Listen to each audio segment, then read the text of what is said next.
అందరికీ నమస్కారం. నేను శిరీష. ప్రస్తుతం మనతో పాటు ఉన్నారు తంత్ర జ్యోతిష్యులు, జ్యోతిష్యరత్న, జ్యోతిష్య సామ్రాట్ చింతల రుక్మందర్రావు గారు. గురుగారితో మాట్లాడదాం.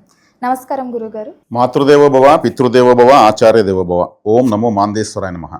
అందరూ బాగుండాలి, అందరికీ మంచి జరగాలి. గురుగారు, విశేషంగా ఈ మే మాసంలో మేషరాశి వారికి ఎలా ఉండబోతుందంటారు? ఎలాంటి జాగ్రత్తలు తీసుకోవచ్చు అంటారు? ఈ మాసంలో గ్రహ గోచరం ఎలా ఉంటుందంటారు ఈ మేషరాశి వారికి? ఈ మేషరాశి వాళ్లకు 2026 సంవత్సరం మే నెల మాస ఫలితాలు చూసే ముందు ఈ రాశి యొక్క ఏదో ఒక ప్రత్యేకమైన విషయం మనం తరచూ చెప్పుకునే అలవాటు మనకు. ఈ మేషరాశి వాళ్ళు అంటే చాలా స్పీడ్గా ఉంటారు, ఆలోచించరు, ఎవరు ఏం చెప్పినా నమ్మేస్తారు, ప్రతి ఒక్కటి లాభమే అనుకుంటారు.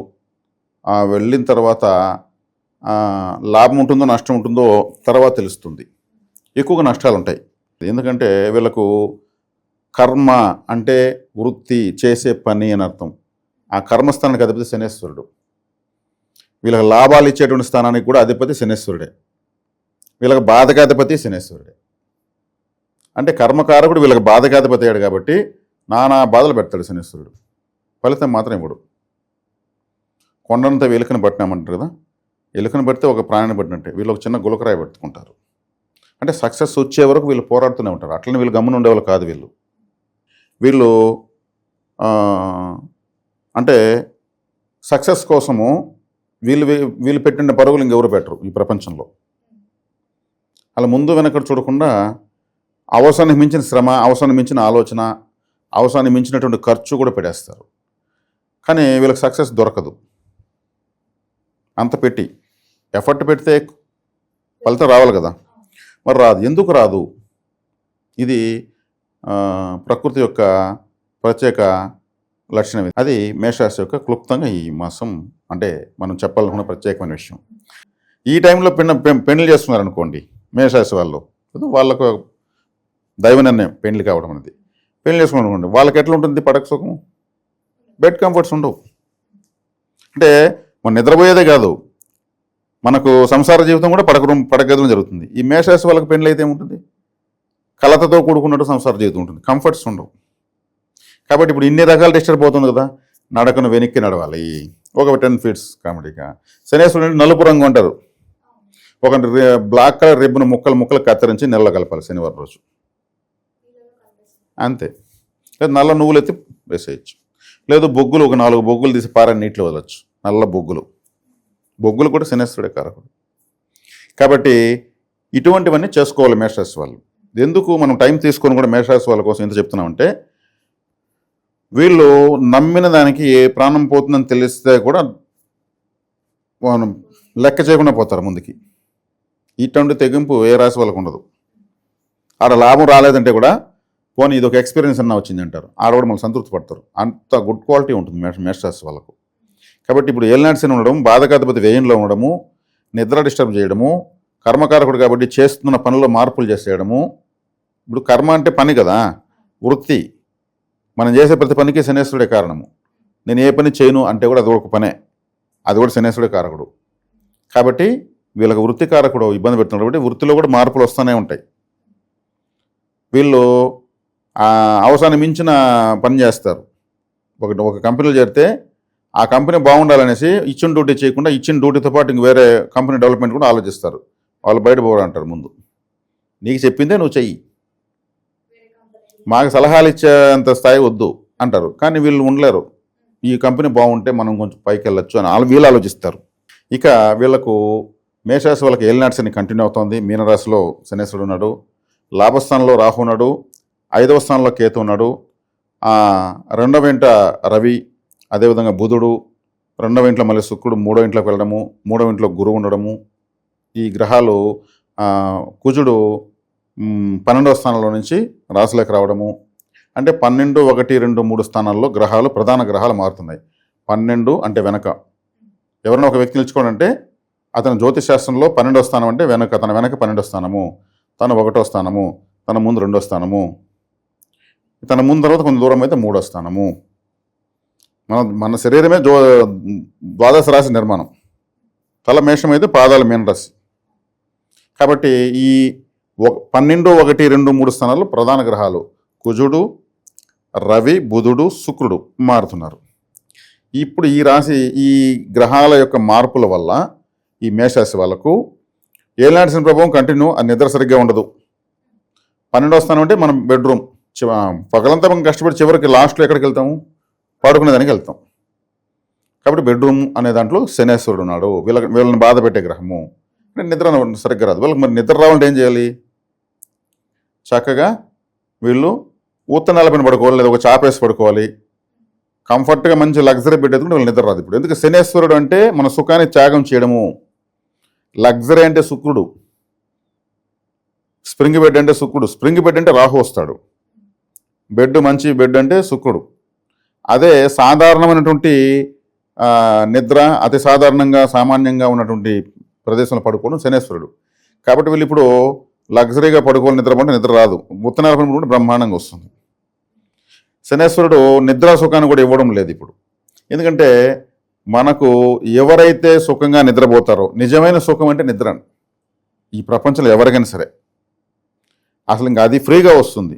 సగం జీవితం దేవుడు దానికే పెట్టాడు. అక్కడ వచ్చేకాడికి ఒక బాధకాధిపతి, అంటే ఈ రాశిని బాధ పెట్టి ఒక బాధకాధిపతి శనేశ్వరుడు ఉండడం వల్ల నిద్రలో కూడా బాధ పెడతాడు. ఒకవేళ వీళ్ళకి మంచిగా నిద్ర పట్టినా కానీ టక్మని మేలుకుంటారు. అంటే ఏదో ఆలోచన, రేపు మనం ఏం చేయాలి, దానికి ఏదో డబ్బులు ఇవ్వాలి, ఇక్కడికి ఏదో వెళ్ళాలి, ఇక్కడికి రావాలి, పోవాలి, ఇలాంటి ఆలోచనతో నిద్రదు. మళ్ళీ అంటే కలత నిద్ర ఉంటుంది. మరి కాళ్ళకు సంబంధించిన నొప్పులు వచ్చేది కూడా అవకాశం ఉంటుంది. శనేశ్వరుడు అంటే కాళ్ళు, శనేశ్వరుడు అంటే చెప్పులు, శనేశ్వరుడు మనం చేసే ప్రతి పని. ఆయన ఎక్కడున్నాడు? మళ్ళీ పాదాల్లోకి వచ్చాడు. అంటే ఇప్పుడు శనేశ్వరుడు వీళ్ళకి అనుకూలం కావాలంటే కాళ్ళు ఎంత శుభ్రంగా పెట్టుకుని అంత బెటర్. శనేశ్వరుడు అంటే కర్మకారకుడు అన్నాను కదా, కష్టజీవులంతా శని వర్గంలో ఉంటారు. మరి వాళ్ళు శుభ్రంగా ఉంటారా? కార్మికులంతా ఎట్టుంటారు? కార్మికులు వైట్ అండ్ వైట్లో ఒక ఎమ్మెల్యే లాగా ఎట్టుంటారు? అంటే వాళ్ళు కష్టపడుతూ ఉంటే శనితత్వం ఎక్కువగా వాళ్ళు యాక్టివేట్ చేసుకుంటూ ఉంటారు. ఈ టైంలో వీళ్ళు అరిగిన చెప్పులు, తెగిన చెప్పులు, లేదా పాత చెప్పులు, 2-3 సంవత్సరాలు వాడుతున్న చెప్పులు వేయకూడదు. చెప్పులు అంటే కూడా శనేశ్వరుడే. ఆయన పాదాలనే ప్లేస్లో ఉన్నాడు, అక్కడ మళ్ళీ ఎలా వేయడం కరెక్ట్ కాదు. ఇప్పుడు వీళ్ళు ఉన్న చెప్పులు అడైనా వదిలేసేది బెటర్. మామూలు చెప్పులు దారిపోతే ఏమంటారు? హ్యాపీగా నాకు శని వదిలింది అంటారు. మరి చెప్పులు దారిపోతేనే ఆయన పేరు ఎందుకు చెప్తారు? ఆయన కారకత్వం. ఇప్పుడు శని వీళ్ళకి బాధకాధిపతి కాబట్టి వీళ్ళు తక్కువ రేట్లు కొనుక్కోవడం బెటర్. కొత్తవి కొనుక్కోవాలి, తక్కువ రేట్లు కొనుక్కోవాలి. ఇప్పుడు ఉండే టయానికి వీళ్ళకి దారిపోతాయి కంపల్సరీ. అదేదో పోతే తక్కువ రేట్లు పోతాయి. ఒక 4-5 వేల కొనాల్సిన అవసరం లేదు. అంటే చెప్పులు మార్చేయాలి. ఆయన శనేశ్వరుడు నడక, మనం నడిచే వాకింగ్ శనేశ్వరుడే. అందుకే రాజకీయ నాయకులంతా కూడా ఎక్కువగా ఓటర్స్ అంతా కూడా ఎవరు? శనేశ్వరుడు. పదవులంతా రవిగ్రహము. రవి అంటే గ్రహ రాజు కదా. సీఎం, పిఎం, ఎమ్మెల్యే, మినిస్టర్ అంటే రవిగ్రహము. ఆ ఓట్లు వేసే వాళ్ళంతా శనేశ్వరుడు ప్రభావం ఉంటారు. అందుకే ఓటర్లను ఆకట్టుకోవాలంటే ఏం చేస్తారు? పాదయాత్ర చేస్తారు. పాదయాత్ర అంటే ఏమి? శనేశ్వరుడు. నడుచుకుంటే అయ్యో మా నాయకుడు నడుచుకుని మా ఊరికి వచ్చాడు, మా ఇంట్లో కాఫీ తాగాడంటారు. ఆయన మళ్ళీ ఎమ్మెల్యే నాకు వచ్చి తాగుతాడా? నువ్వెవరు నాకు తెలియదు బాబు, తర్వాత మాట్లాడదాం అంటాడు. అంటే శనేశ్వరుణ్ణి ప్రసన్నం చేసుకున్నటువంటి నాయకులు ఓట్లు వేయించుకోగలరు. కాబట్టి వీళ్ళు ఏం చేయాలి? ఇప్పుడు శనేశ్వరుని నడక, శనేశ్వరుడు అంటే వీళ్ళకి బాధకాధిపతి. మేషరాశి వాళ్ళకు నడకను వెనక్కి నడవాలి, రివర్స్ వాకింగ్. అంటే ఒక 10 feet చాలు. ఇంట్లో కూడా వెనక్కి కామెడీగా ఇలా తలపైకి ఎత్తుకుని స్కై వాకింగ్ లాగా వెనక్కి ఫ్లాట్గా ఉండే చోట, అంటే ఏదైతే గ్రహం బాధ పెడుతుందో దాన్ని మనం వక్రంగా చేయాలి. మేషరాశి వల్ల ఫుల్ టార్గెట్ శనేశ్వరుడు. నువ్వు ఎట్ట నిద్రపోతావు నేను చూస్తా, కానీ నీ నిద్రలో కూడా వచ్చి నిన్ను డిస్టర్బ్ చేస్తాను. అలాగే గురుగారు పెట్టుబడులు పెట్టడం కానీ కొత్తగా వ్యాపారం స్టార్ట్ చేద్దాం అనుకుంటారు కదా, మరి కర్మకారకుడు ఇప్పుడు నేను చెప్తున్నా కదా, ఇంతసేపు ఒక శనేశ్వరుడు గురించే చెప్తున్నా. కర్మకారకుడే వీళ్ళకి వ్యతిరేకంగా ఉన్నప్పుడు పెట్టుబడులు పెట్టకూడదు. పెట్టుబడులు పెట్టకూడదు అంటే ఎక్కువ పెట్టకూడదు, అటని పెట్టకుండా ఉండకూడదు. పెట్టుబడులు తక్కువ ఉండే వ్యాపారాలు చేయాలి.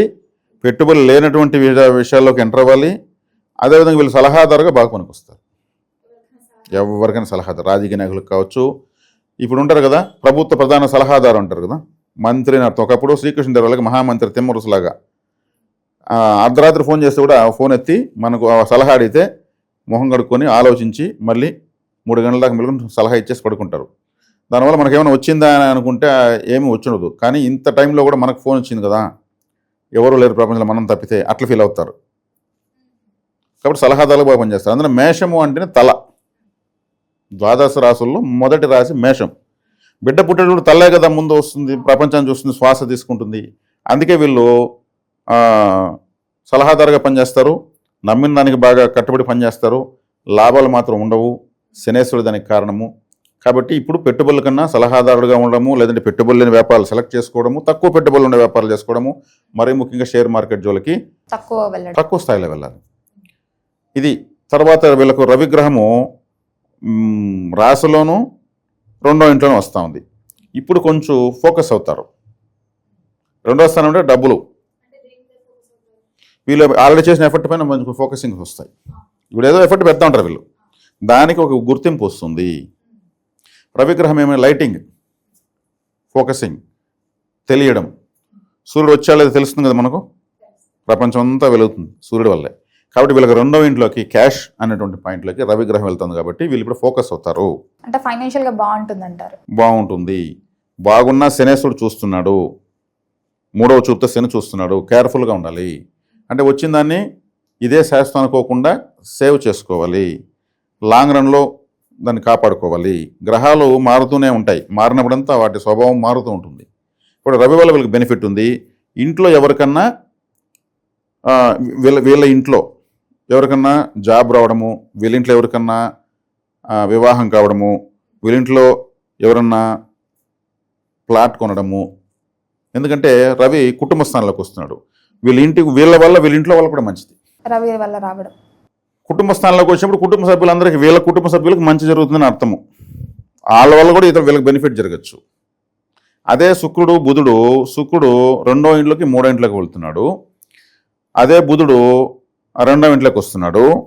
బుధుడు కూడా 2వ ఇంట్లోకి వస్తున్నాడు. కాబట్టి ఏదైనా అప్పు చేసేదానికి అవకాశం, బ్యాంక్ లోన్ దొరకచ్చు, ప్రైవేట్ ఫైనాన్స్లు ఎక్కువ దొరుకుతున్నాయి, తీసుకోవచ్చు. అదేవిధంగా వీళ్ళ మేనమామ సపోర్ట్ దొరకచ్చు. ఎందుకంటే బుధుడు మేనమామల కారకుడు ప్లస్ 6వ ఇంటికి కారకుడు. 6వ ఇల్లు అంటే మేనమామ. జ్యోతిష్ శాస్త్రంలో ప్రతి ఒక్కరికి వాళ్ళ జాతకంలో వాళ్ళ మేనమామ ఎక్కడ ఉంటే 6వ స్థానం చూడాలి ఎవరికైనా సరే. ఆ మేనమామల కారకుడు కూడా బుధుడే. 2వ ఇంట్లోకి వస్తున్నాడు కాబట్టి మేనమామగా కూడా మంచిగా ఉంది వీళ్ళ వల్ల అని అర్థం. అదేవిధంగా 5వ ఇంట్లో కేతు ఉన్నాడు. 5వ ఇంట్లో కేతు ఉంటే ఎక్కువగా వినాయకుడి దగ్గరికి వెళ్ళాలి. ఎవరికైనా సరే మన రాశి ఫలితాలు విన్నా వినకపోయినా, ఎక్కడ జాతకం చూపించుకోకపోయినా, కేతు గ్రహం వాళ్ళకి ప్రతి ఒక్కరి జాతకంలో ఉంటుంది. కేతు 1.5 సంవత్సరానికి ఒకసారి మారుతూనే ఉంటాడు. అంటే కేతు ఎక్కడుంటే అక్కడ వినాయకుడు ఉన్నాడని అర్థం. రాహు ఎక్కడుంటే అక్కడ దుర్గాదేవి ఉందని అర్థం. అదేవిధంగా రవిగ్రహం ఎక్కడుంటే అక్కడ సాక్షాత్ పరమేశ్వరుడు ఉన్నాడని అర్థం. అంటే వాళ్ళకి ఎక్కువ పూజించాలా మనం? అంతే. 5వ స్థానంలో, 5వ స్థానం అంటే కులదేవత. 5వ స్థానం అంటే కులదేవత, ఇంటి దేవుడు. అక్కడ కేతు ఉన్నాడు. చాలామంది కులదేవత ఎవరు తెలియదు అంటున్నారు. వెంకటేశ్వర స్వామి, నరసింహస్వామి అంటున్నారు. తప్పులేదు, మంచిదే. దేవతను పూజిస్తున్నారు, నమ్ముతున్నారు. వాళ్ళు పరదేవతలు, యుగదేవతలు, సృష్టి పాలకులు, ఉద్భవ అవతారాలవి, మహాకారణంతో లోకోద్ధారణ కోసం వచ్చిన వాళ్ళు. కులదేవత అంటే బహిరంగ ప్రదేశాల్లో, పంట పొలాల మధ్యలో మర్రి చెట్టు, వేప చెట్టు, రావి చెట్టు, కానుగ చెట్టు, మామిడి చెట్టు, చెట్ల కింద ఇటుకరాళ్ళు పెట్టి, లేదంటే పుట్టమట్టితో వాళ్ళే స్వయంగా 8 రకాల, వాళ్ళ గ్రామానికి 8 మూలల 8 పుట్టలు చేసుకొని వస్తారు వాళ్ళు. ఎవరు పూజ చేయని పుట్టలు. దానికి పాలు తేనె కలుపుకొని ఆ పుట్టల్లో పోసి నమస్కారం కర్పూరం వెలిగించేసి ఆ పుట్టకి ఈశాన్య మూల కొద్ది మట్టి తీసుకొస్తారు. ఇట్లా 8 మూలల ఆ గ్రామానికి తెస్తారు, ఎవరో పూజ చేయనటువంటివి. ఆ మట్టిని మంచి పవిత్ర జలాలు, ఒక 8 రకాల బావుల నీళ్ళు, లేదంటే పన్నీరు, ఇటవన్నీ పోసి కలిపి విగ్రహాలు చేసి ఆ విగ్రహాలు పెట్టి వాళ్ళకు ప్రత్యేక నైవేద్యాలు ఉంటాయి. అంటే వాళ్ళ వంశంలో వాళ్ళు కోడిని ఇస్తారు, నల్ల కోడి, నల్ల మేక, ఇట్లా కొన్ని బ్లాక్ కలరే ఇస్తారు. కొంతమంది వెజిటేరియనే ఇస్తారు. వాళ్ళ ఇంటికి సంబంధించి వాళ్ళకు ఉంటాయి. ఇవి ప్రాచీన కాలం నుంచి ఆచరణలో ఉన్నాయి. మంచి మధ్యాహ్నం చిన్నపిల్లలకు ఆ దేవుడి ముందర తల వెంట్రుకలు తీసి ముక్కులు చెవులు కుట్టి ఆ బలులు ఇచ్చిన వాడిని వండి నైవేద్యం పెట్టి అంతా తినేసి మిగిలిపోతే కూడా అక్కడే పూజ చేసి వస్తారు. ఆ దేవత ఎవరికైతే లేదో, ఆ ఊరిలో ఎవరు పిలిస్తే కూడా పోరు, మాకు లేదు ఆ దేవుడు అంటారు. అది కులదేవత ఆచారం. ఇది అనాదిగా ఉన్నది, మర్చిపోయారు. తర్వాత వాళ్ళకి అందివ్వలేకపోయారు. ఇట్లుంటారు కులదేవతలు. బహిరంగ వాళ్ళకి టాప్ ఉండదు. టెంపుల్కి ఒక చెట్టు కింద ఉంటారు వాళ్ళు. ఆ చెట్టు కింద దేవుడు పెడతాము, ఈ చెట్టు కింద దేవుడు ఉంటాడు, ఇది దేవుడి చెట్టు అంటుంటారు. మరి ఎందుకు అన్ని చెట్లు ఎందుకు చెప్పరు? అక్కడికి వెళ్తే సైలెంట్గా ఉంటుంది, ఫీలింగే మారిపోతుంది. అక్క దేవతలు ఉంటారు అక్కడ, ఈడ కన్యకలు ఉంటారు, అక్కగారులు ఉంటారు అని అంటూ ఉంటారు. మరి ఎందుకు? మరి ఇవన్నీ నేను చెప్తా ఉంటే అందరూ కూడా వెనక్కి ఒకసారి రిమైండ్ చేసుకుంటారు. కులదేవతలు అలా ఉంటారు. ఇక్కడ తర్వాత వీళ్ళకు 3వ స్థానంలో గురువు ఉన్నాడు. 3వ స్థానంలో గురువు ఉండడం వల్ల గురువు అంటేనే అన్ని తెలిసిన వాడిని అర్థము. ఆయన శత్రుస్థానంలో ఉన్నాడు, అంటే బుధుడికి శత్రుస్థానము. వీళ్ళ ప్రయత్నాలు మాత్రం ఎనర్జెటిక్గా కొంచెం ఐడియల్గా చేస్తూ ఉంటారు. ఎందుకంటే గురువు అక్కడ 3 ప్రయత్నము అనేది. 3వ స్థానం అంటే ఏమి? ధైర్యము, వీర్యము, విజయము. మనము ధైర్యం అంటే ఏమి? సైకాలజీ. మేషరాశి వాళ్ళకు ధైర్యం బాగానే ఉంటుంది. వీర్యము అంటే స్ట్రెంగ్త్, మన యొక్క ఎనర్జీ, అక్కడ అదే బాగానే ఉంది. బుధుడు మళ్ళీ మిథున రాశి అధిపతి 2వ ఇంట్లో ఉన్నాడు. విజయము అంటే సక్సెస్, అంటే వీళ్ళు ఎనర్జెటిక్గానే ఉంటారు. ఆ సక్సెస్ అనే దాని కోసం బాగా చేస్తుంటారు ప్రయత్నాలు. వీళ్ళకి వచ్చిందంతా 12వ ఇంట్లో శనేశ్వరుడే నువ్వెన్ని చేసినా నేను తగ్గిస్తాను అంటూ ఉంటాడు. ఎఫర్ట్ పెట్టినా మనకు ఏదో ప్రోగ్రామ్స్లో జడ్జెస్ ఇలా మార్కులు ఇస్తుంటారు 9, 8 అనేసి. ఆడ అందరూ 10 వేస్తే వీళ్ళు ఈ శనేశ్వరుడు మాత్రం ఒక 7, 6 వేస్తాడు. ఆయన వేస్తే ఒక 2 మార్కులు వస్తే ఆ విధంగా ఉంటుంది. మన వాళ్ళకి అర్థమయ్యే దానికోసం చెప్తున్నాను. కాబట్టి వీళ్ళకి ఎఫర్ట్తో కూడుకున్నటువంటి రిజల్ట్ అయితే ఉంది. ఫోకసింగ్ అవుతారు, ఇంట్లో శుభవార్త జరుగుతుంది, వాహనం కొనుగోలు, అదేవిధంగా గృహ నిర్మాణము, లేదా నేను గృహాన్ని ఆల్టరేషన్ చేయడము, ఇటువంటివన్నీ జరిగేదానికి అవకాశం ఉంది. కుటుంబ స్థానంలోకి రవిగ్రహం రావడము, వృషభ రాశిలోకి రావడము, వృషభ రాశికి రవి శుభగ్రహం కావడం వల్ల శుక్రుడు మళ్ళీ గురువుతో కలుస్తున్నాడు. శుక్రుడు గురువుతో కలుస్తున్నాడు కాబట్టి ఎవరైనా సిస్టర్స్ ఉంటే మ్యారేజ్ కావడము, లేదంటే బ్రదర్స్ ఉంటే మ్యారేజ్ కావడము. ఈ సిస్టర్స్ మ్యారేజెస్ లేదంటే బ్రదర్స్ మ్యారేజెస్ కాకుండా వాళ్ళు ఏదైనా చేసే ప్రయత్నాలు, ఉద్యోగ ప్రయత్నాలు. 3వ స్థానం అంటే ప్రయత్నము, కమ్యూనికేషన్. ఈ కమ్యూనికేషన్ అంటే వాళ్లకు చేసే ప్రయత్నాలు సక్సెస్ కావడం లాంటి శుభం. కేతు గ్రహం ఉంది 5వ స్థానంలో. కేతు అంటేనే వినాయకుడు. కాబట్టి విఘ్నేశ్వరుడు తిరిగి ప్రతిరోజు వీళ్ళు వెళ్ళడం వల్ల వ్యయంలో ఉండే శనేశ్వరుడు బాధ తగ్గిపోతుంది. శనేశ్వరుడు బాధ అంటే బాధ ఎక్కడుంటే అక్కడ శనేశ్వరుడు ఎక్కడుంటే అక్కడ బాధ అని అర్థం. బాధ. కేతు ఎక్కడుంటే అక్కడ ఆటంకం, ఆపేస్తాడు ఆయన. దాన్ని ఆ విఘ్నాన్ని అధిగమించాలంటే వినాయకుడి దగ్గరికి వెళ్ళాలి. శనేశ్వరుడు ఇప్పుడు బాధ పెడుతున్నాడు కదా, శివాలయానికి వెళ్ళాలి కంటిన్యూగా. శివాలయానికి ఎందుకు వెళ్ళాలి? శివలింగానికి ఉన్న ప్రత్యేకత, అక్కడికి మనం వెళ్ళి కూర్చుంటే మనం ఏం కోరుకోవాల్సిన పని లేదు. నాకు అది ఇది నా అడగాల్సిన పని, గమ్మున ఉండిపోవాలి, అక్కడ ప్రశాంతంగా ఉండాలి. మనలో బాధ మొత్తం శివలింగం లాగేస్తుంది, మెమరీ కార్డు లాగా. శివలింగానికి మాత్రం ఉంది ఆ ప్రత్యేకత. అది బాధను మాత్రం మన నెగిటివ్నే లాగుతుంది, పాజిటివ్ని లాక్కోదు. అప్పుడు మనలో మిగిలేదేమి? మన బాధను తెలిపితే పాజిటివే మిగులుతుంది. ఇంతకన్నా ఈజీ థెరపీ, దైవికమైన ఒక థెరపీ ఇంకెక్కడా లేదు. శివుడు కూడా కాలకోట విషం పుట్టింది, ఆయన ఏం చేశాడు? తీసుకునేసాడు. లోకాలు దహించింది అంటే నెగిటివ్నే లాగేస్తాడు ఆయన. అందుకే లయకారకుడు. కాబట్టి వీళ్ళు ఎక్కువగా శివాలయానికి వెళ్ళాలి. ఆడ వినాయకుడు ఉంటాడు, చక్కగా ఆరాధించవచ్చు. సుబ్రహ్మణ్య స్వామి కూడా ఆరాధించవచ్చు. అంటే మేషరాశి వారు మొత్తం ఈ మాసంలో శివుణ్ణి, గణపతిని పూజించవచ్చు. కంపల్సరీ పూజించాలి. గురుగారు, మొత్తం మీద ఈ మాసంలో మేషరాశి వారికి ఎలా ఉండబోతుంది, ఎలాంటి జాగ్రత్తలు తీసుకోవాలో తెలియజేసినందుకు ధన్యవాదాలండి. ధన్యవాదాలు.